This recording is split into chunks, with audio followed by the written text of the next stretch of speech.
capacidad de agarrar estos aminoácidos y transformarlos hasta su coenzima, de tal manera que canalicemos con Krebs. ¿Como para qué? Como para canalizar posteriormente a cadena de transporte, fosforilación oxidativa y obtener energía. O si comí alimentos proteicos de más y tengo estos 3 aminoácidos de más, ¿sí? ¿Qué hacemos? Bueno, voy a tener un estado de alta energía, mucho ATP, mucho NADH, lo que me va a bloquear a la isocitrato deshidrogenasa. Voy a tener acumulación de citrato, que a su vez inactiva la citrato sintasa, que es irreversible, haciendo que citrato salga por lanzadera hacia el citoplasma. Ya como citrato en el citoplasma se disocie en oxalacetato, acetil coenzima A, y esta la deriva a la formación de lípidos. Esto es en caso de excedentes calóricos. Recuerden que no tenemos una reserva proteica como tal. ¿De acuerdo? Esto no lo puede hacer hígado. Este proceso de recanalización de esos aminoácidos hasta el ciclo de Krebs no lo puede hacer con valina, leucina e isoleucina. Entonces, una vez que ha hecho todas las proteínas que requiere renovar, los excedentes de estos aminoácidos regresan al torrente circulatorio y quien los va a usar va a ser cerebro y músculo. Ellos sí lo pueden utilizar para todo este proceso aparte de la síntesis de proteínas. ¿Sale? Entonces, estos aminoácidos en su transformación, sin llorar, en su transformación, jóvenes, van a ocupar 3 enzimas distintas. ¿Ok? Y de esas 3 enzimas, una puede estar sujeta a fallo genético que me va a condicionar el padecimiento de enfermedad de jarabe de arce. ¿De acuerdo? Fíjense lo que va a pasar. ¿Listos? Vamos primero con la transformación bioquímica. Tenemos leucina, valina y isoleucina. Aminoácidos ramificados. ¿De acuerdo? Lo primero que vamos a hacer es una transaminación. Dijimos que había transaminasas para todos los aminoácidos codificables genéticamente. ¿Se acuerdan? ¿Sale? Ok. Aquí va a haber una transaminasa para leucina, una transaminasa para valina y una transaminasa para isoleucina. ¿Vamos bien hasta ahí? Ahora, si yo les quito el grupo amino a estos aminoácidos, me queda un alfa-cetoácido. ¿Estamos de acuerdo? Esa es la característica de las transaminaciones.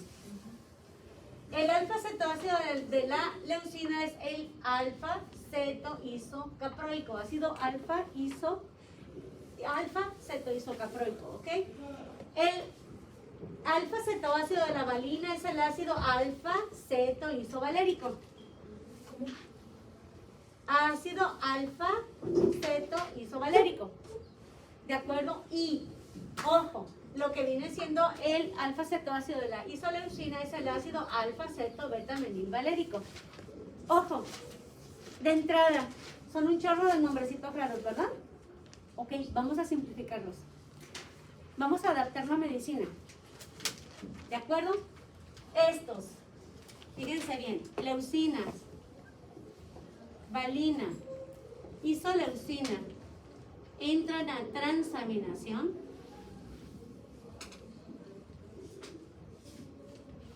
y cada uno de ellos me da un alfa-cetoácido. Hasta ahí. ¿De acuerdo? Lo vamos a adaptar a que lo utilicen en área médica, no a que me lo manejen como bioquímicos. Vamos a ver de la utilidad. Sabemos que por ahí va a haber un caproico, un valérico y un isovalérico. De quiénes cada uno no me interesa, son alfa-cetoácidos que se van a generar. ¿Sale? Bien. Luego, ya que tengo este alfa-cetoácido, vamos a hacer una descarboxilación oxidativa. Ay, Dios mío, ¿qué pasó? ¿Qué voy a tener aquí? Con esta descarboxilación oxidativa, lo que vamos a hacer es, fíjense bien, ¿qué le pongo? Coenzima A. ¿De acuerdo? Cuando hablábamos de las rutas del piruvato, ¿cuál enzima hacía una descarboxilación sobre el piruvato y al mismo tiempo le pegaba una coenzima A? A ver, piruvato 3 carbonos, quedaba como acetilcoenzima 2 carbonos. Piruvato deshidrogenasa, ¿de acuerdo? ¿Todos se van ubicando? Entonces, la descarboxilación oxidativa que va a llevarse a cabo aquí la realiza una enzima que pertenece a la familia de la piruvato deshidrogenasa. ¿Ok? Quiero que hagamos el comparativo. ¿Qué hacíamos con piruvato? Teníamos esto.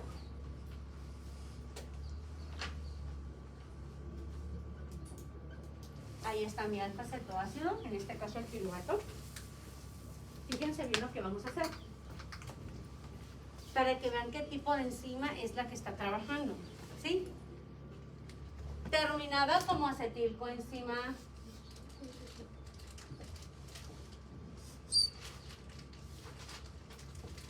¿ok? Piruvato,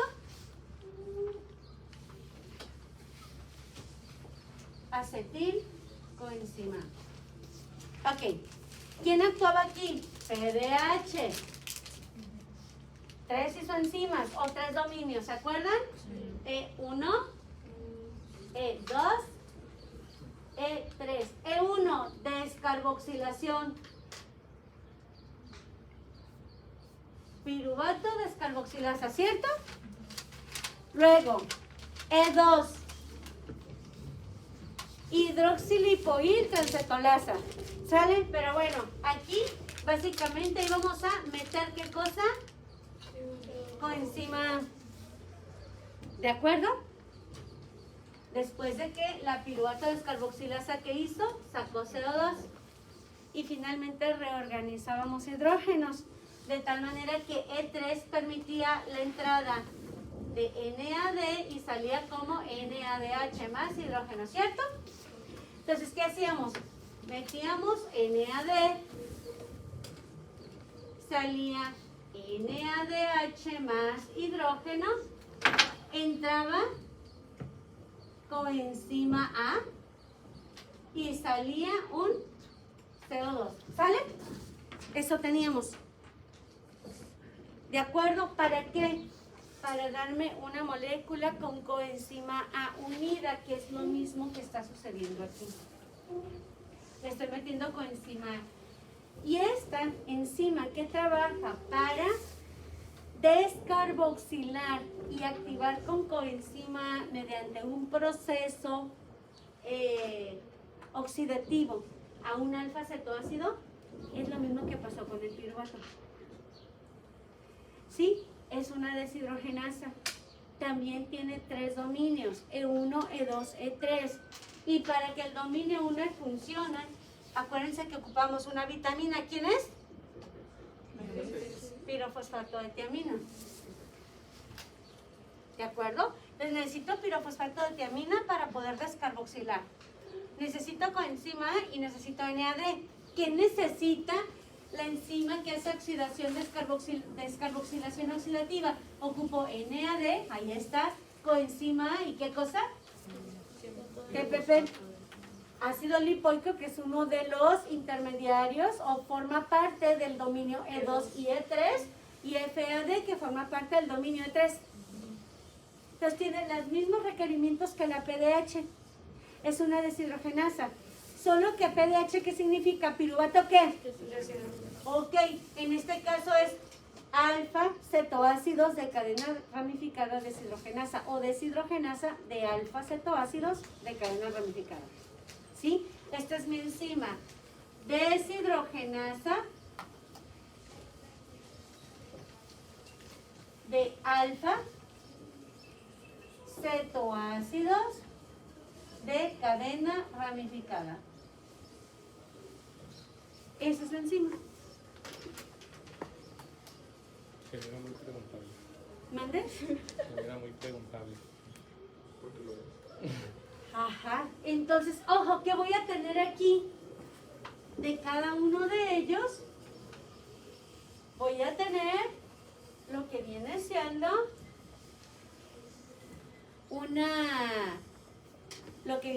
bueno, la misma molécula, pero ahora con una coenzima.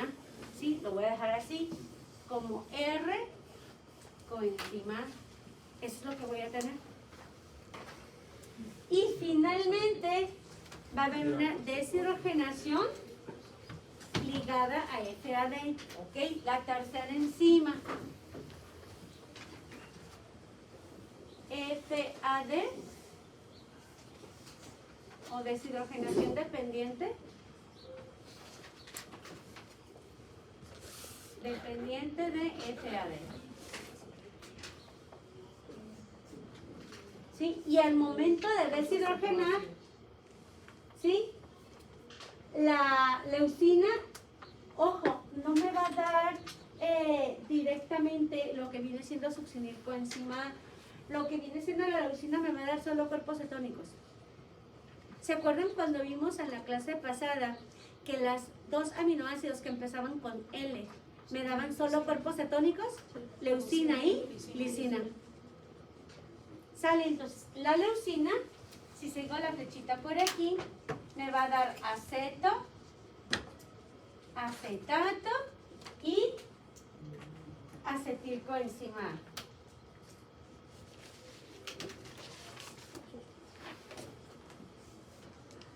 ¿De acuerdo? Eso es lo que me va a dar la leucina.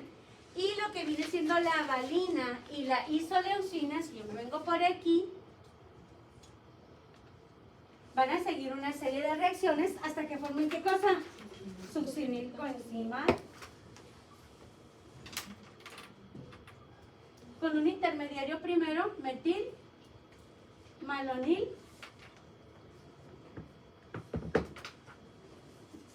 coenzima, y para transformar metilmalonil coenzima en succinilcoenzima, ¿qué vitamina del complejo B ocupo?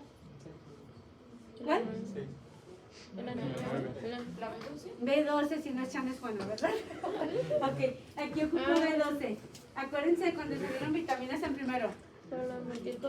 Transformación de metilmalonil en succinil requiere B12. ¿De acuerdo?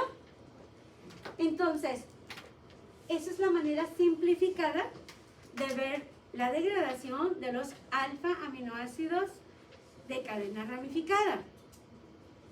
¿De acuerdo? Ahora, ya que tengo esto, pensemos, si nosotros estamos trabajando con estos aminoácidos a nivel neurológico y a nivel muscular, a nivel sistema nervioso resulta ser todavía más relevante por una razón muy sencilla, ¿sí? Al momento del nacimiento, la leche materna y las fórmulas lácteas con las que se alimenta a ese nuevo individuo son ricas en fenilalanina, ¿recuerdan? Sí. Son ricas en leucina, valina y isoleucina. Tómala. ¿Qué quiere decir? Recién nacido, sistema nervioso central, ¿completamente desarrollado? No. Para que se desarrolle, ¿qué necesitamos? Energía. Energía para que se formen las nuevas células, para que maduren, para que se dupliquen, para que generen dendritas, etc. Necesito también energía ¿para qué? Para que se ejecuten los potenciales de acción con los que las funciones básicas cerebrales rigen el resto del sistema. ¿Estamos de acuerdo? Entonces, si la leche materna o la fórmula láctea para un neonato es rico en fenilalanina, leucina, valina e isoleucina, y yo llego a tener una disminución de lo que viene siendo el uso de valina e isoleucina, por ejemplo, cerebro tendrá suficiente energía como para funcionar y desarrollarse.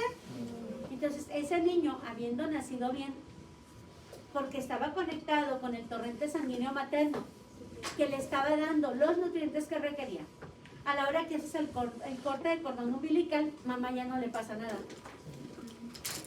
Quiere decir que estos aminoácidos le van a hacer falta para conectar con Krebs y posteriormente conectar con cadena de transporte. Y vamos a tener una depleción energética a nivel del sistema nervioso central. ¿Me explico? Ok, entonces veamos, ¿dónde estaría la falla genética aquí? De estas tres enzimas, la que normalmente va a fallar, ¿puedo quitar esto? ¿Sí? Que es de la PDH. Esto es solamente un comparativo, ¿ok? Entonces, ojo, la que va a fallar es esta.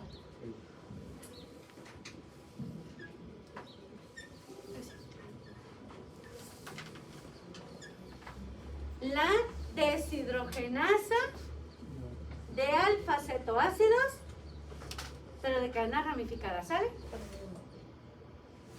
Deshidrogenasa de alfa-cetoácidos de cadena ramificada.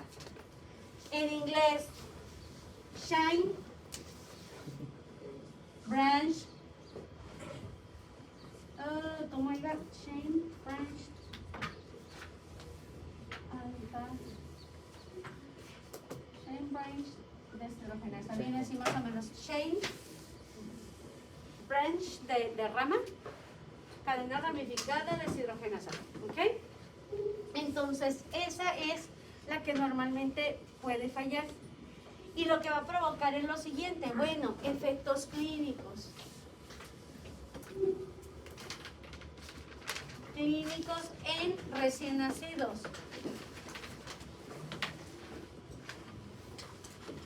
Niveles de ATP bajo en sistema nervioso central. ¿De acuerdo? Si yo tengo un nivel bajo de ATP, entonces, ¿cómo se va a encontrar el potencial de acción? Si entra sodio, sale potasio y ocupo a la sodio, potasio, ATPasa para poderlo invertir. ¿Va a estar activa la sodio, potasio, ATPasa de forma suficiente? ¿Dónde se queda el sodio? Dentro. ¿Y dónde se queda el potasio? Afuera. Esto te puede condicionar hiponatremias. Porque afuera no vas a tener suficiente sodio, ¿de acuerdo? Y dentro de la célula es donde se va a quedar. Por lo tanto, vamos a tener edema neuronal. Y estamos hablando de un cerebro de un recién nacido, que tiene que seguir creciendo, que sus neuronas van a seguir aumentando en cantidad. Pero si tengo un edema neuronal, ¿esas neuronas se van a mantener o se pueden lisar? Pueden lisarse, lo que te va a llevar a lo que viene siendo básicamente una alteración neurológica y muscular, ¿sí? Retraso psicomotor.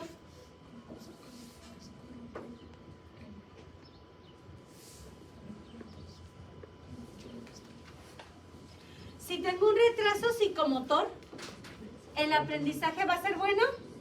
No. ¿La comunicación sistema nervioso músculo va a ser buena? ¿Cómo va a estar el tono muscular? Tono muscular disminuido. ¿De acuerdo? ¿Vamos bien hasta aquí? Ahora, otro detalle. Si tengo bloqueada o no bloqueada, ausente a esta enzima, ¿qué se va a acumular? Alfa-cetoácidos. ¿Sí? Si se acumulan los alfa-cetoácidos, a su vez hacen inhibición por producto final de la transaminación. Voy a tener dos acumulaciones. Alfa-cetoácidos y también voy a tener elevados, ¿qué cosa? Leucina, valina e isoleucina. Si yo hago un tamiz metabólico neonatal, ¿a quién voy a detectar? ¿A los alfa-cetoácidos o los aminoácidos? Aminoácidos. ¿Cómo los voy a esperar en este paciente? Elevados, cuando deberían estar dentro de valores de referencia. Sí, y ojo, los alfa-cetoácidos le dan un olor a miel a la orina.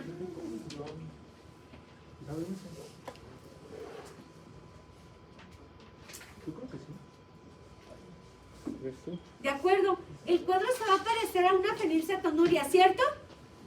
Porque en una fenilcetonuria, por disminución de catecolaminas, por disminución de hormona tiroidea, voy a tener también un retraso psicomotor. ¿Estamos de acuerdo? Solo que a diferencia de fenilcetonuria, en fenilcetonuria no hay edema neuronal y en jarabe de maple hay edema neuronal. ¿Sí? En fenilcetonuria, ¿qué se acumula como cetoácido? Como cetoácido. Fenilpiruvato. ¿Qué aroma tiene? Rancio. La orina huele rancia.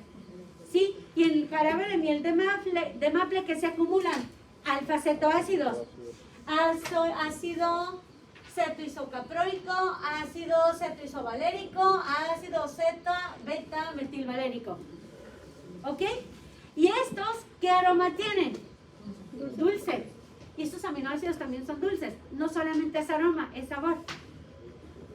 Por eso la orina se le dice Que sí sabe también. miel de maple. Pero no vas a estar probando pipí. No, pero es que preguntó. No, pero se va a hacer que cada vez que le cambies el pañal al bebé que se haya hecho pipí se te antojen los pancakes. Imagínate cada vez que le cambies el pañal al bebito y huele a miel de maple, tú. Pancakes. La miel, déjame sacar un pañal ahí. Se me acabó el azúcar. Ay. Qué asqueroso.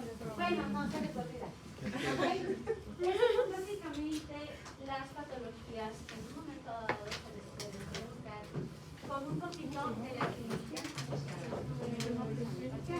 Ojo, lo que son las aminoacidurias sí tienen cierta incidencia poblacional, no son de las más comunes, pero sí son mucho más comunes que las patologías por acumulación de glucógeno.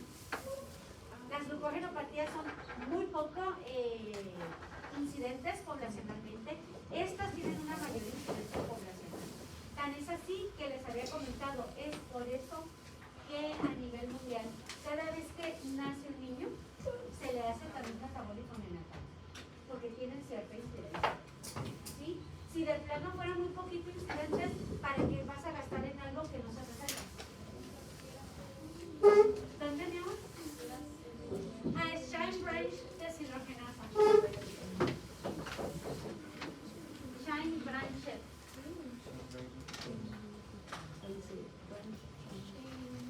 Y creo que lleva una H aquí, para que lo puedas ver como Shine Branch deshidrogenasa. Son las siglas en inglés. ¿Ok? Entonces, ¿cuántas aminoacidurias vimos? A partir de fenilalanina, tirosina, fenilcetonuria. Sale de tirosina hasta fumarato. ¿Cuál fue? ¿Cuál fue la falla enzimática? Falla enzimática. Homogentísico oxidasa. Enfermedad. Alcaptonuria. Característica clínica. Artritis y ocronosis. ¿Sale? Fenilcetonuria. Fallo enzimático. Fenilalanina hidroxilasa. ¿Sí? Clínica relacionada. Hipotiroidismo. ¿Sí? Baja frecuencia cardíaca, baja tensión arterial, despigmentación y orina y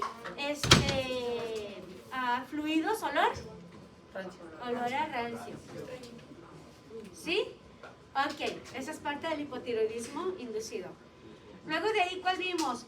La transformación a nivel de melanocitos de tirosina a dopa y de dopa a melanina. La enzima que cataliza esa reacción, dopa-melanina, ¿quién es? Tirosinasa. Tirosinasa. ¿Qué pasa si no la tengo? Albinismo. ¿Alguna afectación funcional? No, solamente es un factor predisponente para desarrollar otras patologías asociadas con radicales libres en forma de luz ultravioleta. ¿Sale? Metionina. ¿Alguna patología? ¿Cuál fue? Cuando se acumula. Proceso inflamatorio endotelial y daño oxidativo. Proceso inflamatorio endotelial y daño oxidativo a causa de acumulación de ¿qué? Homocisteína, que es un intermediario metabólico entre metionina hasta succinilcoenzima A. ¿Sale? ¿Cuándo se acumula homocisteína? Cuando falla la cistionina sintetasa. Cistationina sintetasa o La SAM. Yo nomás tengo eso. ¿cuándo se acumula homocisteína? Por fallo de homocisteína sintetasa, ok, pero homocisteína agarra dos caminos, ¿se acuerdan? Plan A, homocisteína sintetasa, De homocisteína metionina. cistationina sintetasa, y la otra, ¿cuál era? Metionina Formación de metionina. Y estas dos dependen de qué complejo de vitaminas. La B. B12 y B12. ¿Sí? B6, cistationina, homocisteína a cistationina. Homocisteína a metionina, B9, B12. ¿Sale? Y finalmente, jarabe de Herce. Aminoácidos que proceso o que debo procesar. Leucina, valina. Ramificados, valina, leucina y isoleucina. Tres enzimas que participan, una transaminasa que te da un alfa-cetoácido. Ese alfa-cetoácido sufre descarboxilación oxidativa por enzimas deshidrogenasas similares a la PDH. ¿Sí? Y viene siendo la deshidrogenasa de alfa-cetoácidos de cadena ramificada. Te da un componente con coenzima A que luego sufre una deshidrogenación dependiente de FAD y te lleva a, si es leucina, acetoacetato y acetilcoenzima A. Si es valina e isoleucina, te lleva finalmente a succinilcoenzima A. ¿Cuál de las tres enzimas falla? La transaminasa, la deshidrogenasa de alfa-cetoácidos o la deshidrogenasa dependiente de FAD, de alfa-cetoácidos de cadena ramificada. Si falla, ¿qué patología condiciona? Características clínicas generales: Edema neuronal. Edema neuronal. hiponatremia, edema neuronal, retraso psicomotor y tono muscular disminuido. ¿Y qué aroma van a tener los alfa-cetoácidos acumulados? Dulce como la miel de maple. Ahí están las fichas técnicas. Y eso es lo que va a venir en un examen. ¿Ya tiene la fecha del examen? De hecho, ahorita que termine con ustedes, voy a otro grupo, luego tengo una hora libre y ahí voy a buscar los horarios ¿Desde qué temas van a venir? desde cadena de transporte. Ok. Y yo. ¿Ok? ¿Hasta ahí? Interno. La primera. Sí, pues sí. ¿Ok? Bien. Ahora. Ya vimos nosotros básicamente cómo es que se degradan aminoácidos. De forma muy rápida, cómo se sintetizan, obviamente, los aminoácidos no esenciales. Los esenciales no los puedo formar, por algo son esenciales. ¿De acuerdo? Entonces, los no esenciales, haciendo una revisión muy rápida, porque ya vimos la capacidad anaplerótica del ciclo de Krebs. Me ando matando. ¿Y ustedes? Así, día libre, güey. Empezamos vacaciones antes, güey. Ya luego continuado, así se acerca el brazo mentaliza ahí en las escaleras, ¿verdad? Va. Bien, síntesis de aminoácidos no esenciales. Recuerden un detalle, cuando estuvimos viendo aminoácidos que me llevaban hasta lo que viene siendo salud, piruvato, ¿sí? Vimos alanina, pero vimos también la interconversión serina-glicina, ¿se acuerdan? Y aquí, ¿quién intervenía? B9. ¿Se acuerdan? Entonces yo puedo interconvertir aminoácidos no esenciales a través de ciertas enzimas, pero obviamente siempre voy a requerir algún componente del complejo B. ¿De acuerdo? Esta serina la puedo yo obtener a partir del 3-fosfoglicerato. ¿De acuerdo? ¿Y el fosfoglicerato? ¿De dónde viene? Glucólisis. ¿A partir de quién?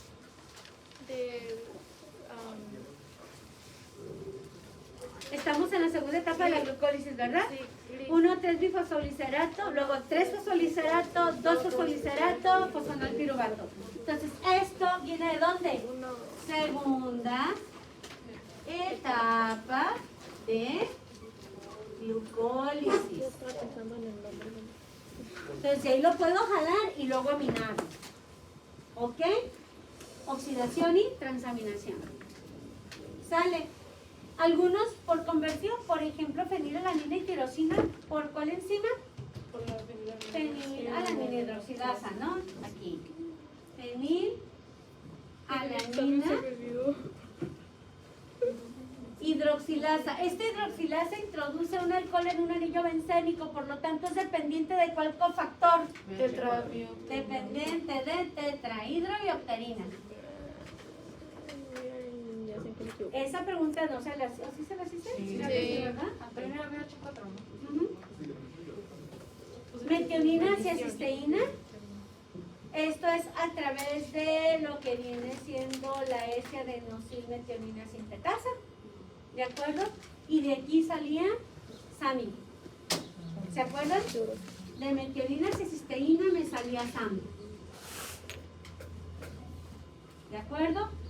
Y por ejemplo, hidroxiprolina e hidroxilisina se producen por hidroxilación posttraduccional. No sé si alcanzaron a ver ustedes un poquito de síntesis de colágeno en osteomuscular o solo lo mencionaron. No se vio. Ok. Entonces, cuando se está sintetizando las 3 hebras de colágeno, una vez que se transcribe el material genético y están siendo leídas por el ribosoma, se va formando lo que viene siendo la cadena de aminoácidos que va a formar la hebra de colágeno. Está formado por 3 hebras trenzadas. ¿Ok? Pero para que ese trenzado se mantenga, es como hacer una trenza. Si tú no le pones una liga, se desbarata, ¿verdad? Una forma de ligar la trenza es a los residuos de lisina y de prolina se les pone un alcohol para que hagan puentes de hidrógeno. Y entonces actúa como si fueran ligas y las mantiene unidas. ¿Sí me explico? ¿Y quién se encarga de poner esos alcoholes? Una hidroxilasa. La lisil hidroxilasa y prolil hidroxilasa. ¿De acuerdo? Pero va a meter alcoholes en cadena abierta. Por lo tanto, estas hidroxilasas dependen de qué coenzima para aportar hidrógenos. Vitamina C. Vitamina C. Por eso, si no tienes vitamina C, ¿sintetizas colágeno maduro? ¿Firme? No. Por eso se pierde lo que viene siendo la función de el soporte en los diferentes tejidos y desarrollan lo que es el escorbuto. ¿Sí me explica? Más o menos, porque tienen que quedar las 3 hebras trenzadas. Pero si no hay nada que las mantenga juntas, se van a desbaratar. Y ese es un colágeno fofo, no comprimido. ¿De acuerdo? Ok, estas son aminoácidos derivados, no son aminoácidos codificables genéticamente porque se producen tras la modificación después de que se hizo el proceso de traducción proteica. Se va traduciendo y se va haciendo modificaciones. Biología celular, modificación post-traduccional. Maduración de la proteína. ¿Ok? Ahora, ¿de dónde más? Morelia. ¿Sale? ¿De dónde más? Pues todo lo que venga de Krebs. Transaminaciones, desaminaciones, ya lo vimos antes, ¿no? Entonces aquí nada más retomar un poquito esto.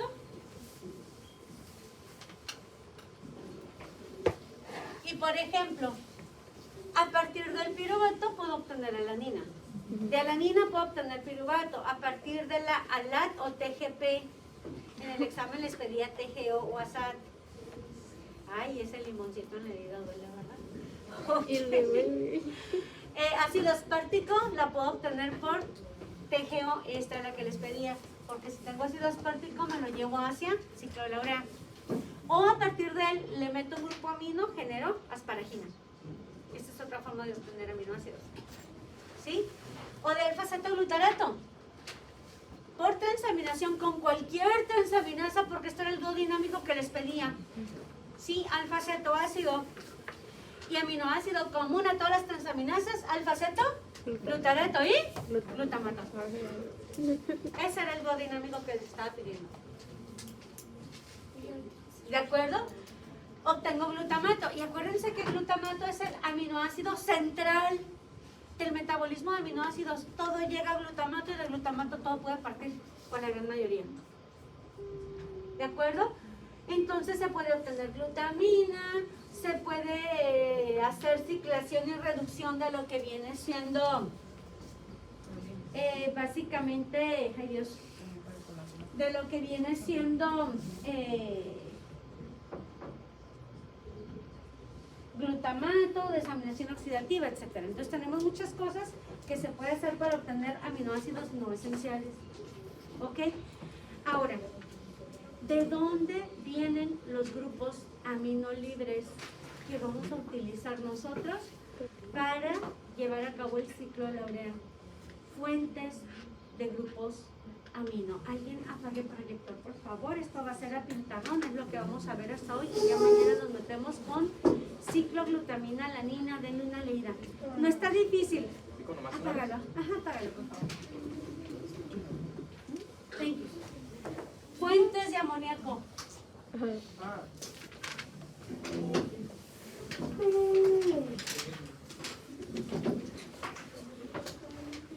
Ok, tenemos que recordar un detalle. En el ciclo de la urea requerimos dos cosas: amoníaco libre y aspartato como fuentes de nitrógeno.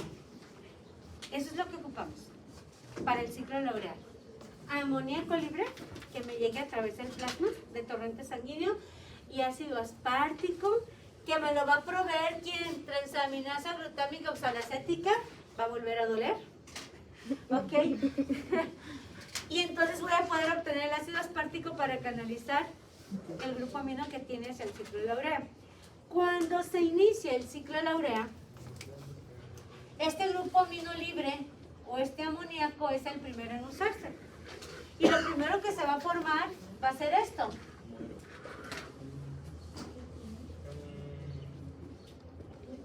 Esa es la primera parte de la molécula de urea. Lo estoy poniendo con código de color. Quiere decir que lo primero que voy a usar va a ser amoníaco libre en el ciclo. ¿Sí? Esta parte de aquí es la que se mete primero en el ciclo de la urea. Y en segundo lugar, vamos a meter el ácido aspartico que le va a dar vuelta a todo el ciclo y durante su proceso transfiere el grupo amino del carbono alfa hacia la molécula de urea en formación. Y aquí va a estar el segundo grupo amino. ¿Quién me da este grupo amino? El ácido aspartico. Entonces, ocupo 1 y 1. Por cada ácido aspartico ocupo un grupo amino libre. ¿De dónde lo vamos a sacar? ¿Ok? Y ahí es donde entran fuentes de amoníaco. ¿Ok? Entre las fuentes de amoníaco tenemos el proceso de digestión de proteínas a nivel gástrico. ¿De acuerdo? Esto va a hacer que algunos grupos amino queden libres, se absorban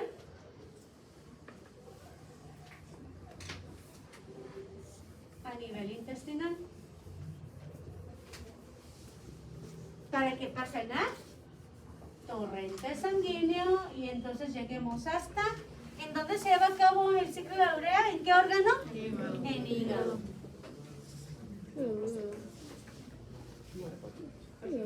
¿Qué órgano elimina la urea?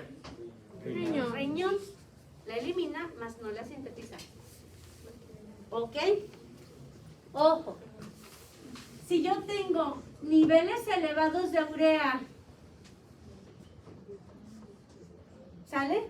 Niveles elevados de urea por fallo renal, en el intestino tengo bacterias simbióticas, ¿se acuerdan? Ok, entonces, intestino, flora simbiótica. estas bacterias que forman la flora simbiótica y la principal es la Escherichia coli. La E. coli, Escherichia coli bacteria, ¿eh? También hay otra, un parásito que también es unicelular, pero que no es una bacteria, llamada Entamoeba coli. Esa es una amiba. Y las dos se abrevian igual, E. coli. Estoy hablando de la bacteria. ¿De acuerdo? Esta bacteria Escherichia coli posee una enzima llamada ureasa. Cuando una persona joven tiene mucha urea en circulación, y esta urea en circulación elevada puede ser un fallo renal, o esta urea elevada en circulación puede ser un estado de anorexia. Ya te fuiste sobre toda la grasa y ahora te vas sobre masa muscular, vas a tener mucha urea produciéndose. O probablemente tu paciente presenta un sangrado gastrointestinal. La hemoglobina está formada por glóbulos, la sangre está formada por glóbulos rojos principalmente, y los glóbulos rojos por hemoglobina, y la hemoglobina es una proteína que puede ser digerida. Metes un excedente de aminoácidos a tu torrente sanguíneo y recuerda que no tengo realmente reserva de proteínas. ¿Estamos de acuerdo? Por lo tanto, ¿qué vas a hacer con toda esa hemoglobina? Ay, que accidentalmente está cayendo a tu jugo gástrico, está siendo sometido a las enzimas pancreáticas digestivas de proteínas, pues literalmente le diste moronga a tu sistema sin querer. ¿Cierto? ¿Qué vas a hacer con el excedente de aminoácidos? Primero los desaminas o los transaminas, los metes al ciclo de Krebs y a final de cuentas el excedente de aminoácidos va a terminar en forma de lípidos. ¿De acuerdo? Pero para esto ya desaminaste y ya transaminaste. Y hiciste que formaras mucho más urea. La urea, a pesar de ser un componente de desecho de las proteínas, jóvenes, es altamente difusible. Es como si hablaras casi de moléculas de agua o hablaras de moléculas de dióxido de carbono. No necesitan un transportador. Entra como si estuviera en su casa. No pide permiso. La molécula es muy chiquita. Entonces tú tienes mucha urea en circulación. Esa urea difunde al intestino y tómala. Se topa con la Escherichia coli que tiene ureasa. ¿Qué crees que va a hacer la ureasa? Agarra la urea y la hidroliza.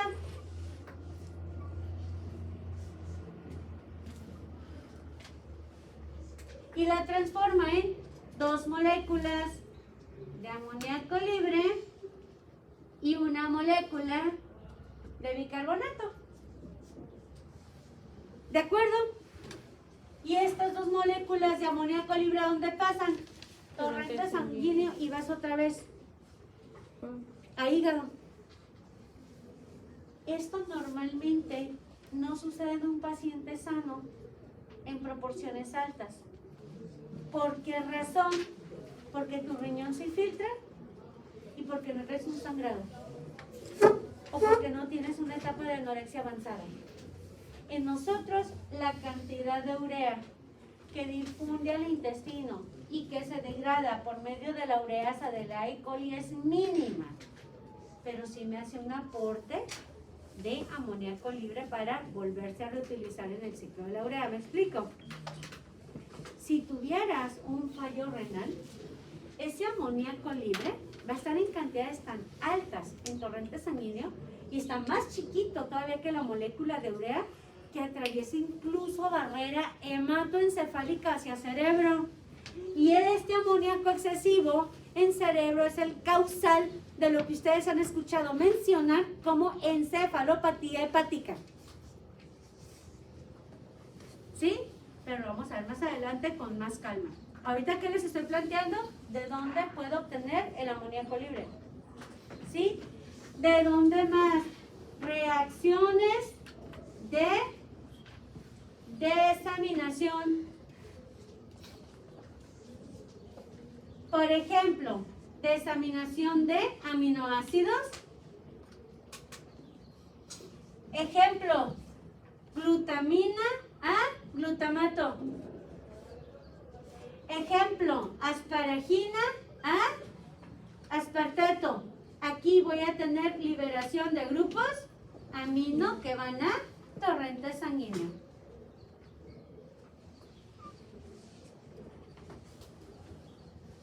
¿Me explico? ¿De acuerdo? ¿Qué más? Otros procesos de desaminación. Vieron gota, ¿verdad? O al menos le mencionaron en osteomuscular. ¿Sale? Y en la reacción de degradación de purinas.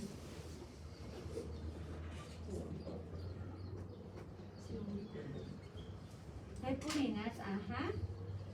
Tenemos una enzima llamada adenosina desaminasa.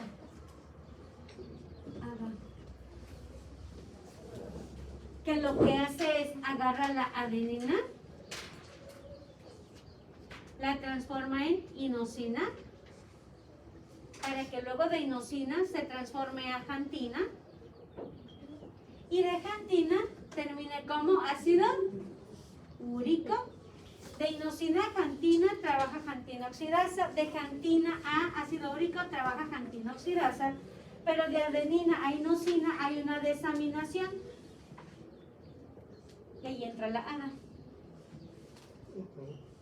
¿De acuerdo? Entonces, esto también hacia torrente sanguíneo, entre otras reacciones de desaminación que puede haber en el sistema. Todas estas fuentes me proveen del amoníaco que necesito de forma libre para canalizar con la primera parte de la molécula de urea. Ya me dolió a mí también. ¿No le pasa nada? No son lo que se craqueara, ¿verdad? Lo traes bien protegido, creo. ¿Vamos bien hasta aquí? Entonces, estas son algunas fuentes importantes.